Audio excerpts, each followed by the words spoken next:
Alkisah di sebuah kerajaan yang aman dan damai, hidup seorang raja yang memiliki 4 orang isteri. Kehidupannya sangat berkecukupan dan dia merasa sangat bahagia atas apa yang dia miliki. Suatu hari, sang raja jatuh sakit dan kemungkinan untuk sembuh seperti sedia kala sangatlah kecil. Merasa ketakutan, akhirnya ia memanggil para isterinya. Isteri keempat merupakan isteri yang pertama dipanggilnya.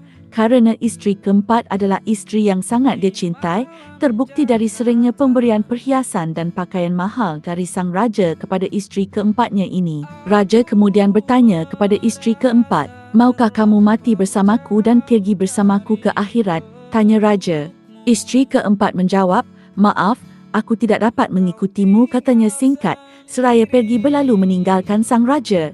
Raja sangat terpukul mendengar jawaban dari isteri keempat yang sangat dicintainya itu. Ia kemudian memanggil isteri ketiga yang juga sangat dicintainya. Bukan hanya itu, raja juga sangat bangga memilikinya. Terbukti isteri ketiganya sering diajak bepergian dan raja sering memamerkannya ke kerajaan.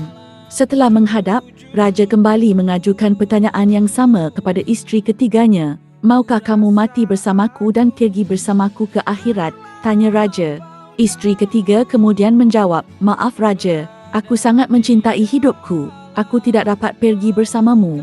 Aku akan menikah lagi jika kamu sudah mati nanti," jawab isteri ketiga. Isteri kedua kemudian dipanggil setelahnya. Dalam hati, raja merasa sangat yakin jika isteri keduanya ini akan mau mati bersamanya. Betapa tidak, isteri kedua merupakan seorang yang paling setia. Isteri kedua selalu berada di sampingnya dan di mana pun saat raja memerlukannya. Pertanyaan yang sama diajukan raja kepada isteri keduanya.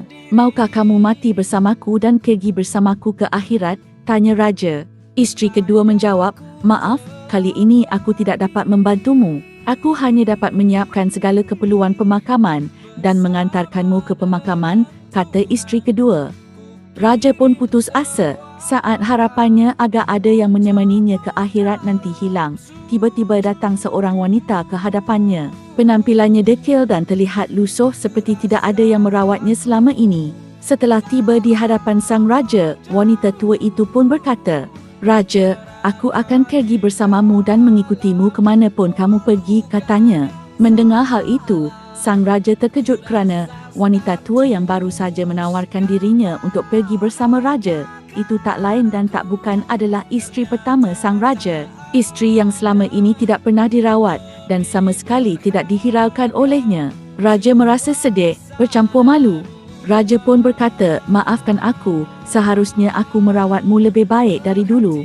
Tak lama kemudian, raja pun meninggal. Moral dalam cerita: kita semua memiliki 4 hal yang mewakili 4 isteri. Seperti isteri keempat mewakili perhiasan yang sering kita hias dengan pakaian dan perhiasan yang bagus. Tetapi apabila kita akan meninggal dunia, ianya tidak dapat mengikuti ke akhirat. Kemudian kita punya harta benda. Kita banyak menghabiskan waktu untuk yang satu ini, padahal pada akhirnya semua harta kita akan dimiliki oleh orang lain. Seperti yang dikatakan oleh isteri ketiga, dia akan menikah lagi.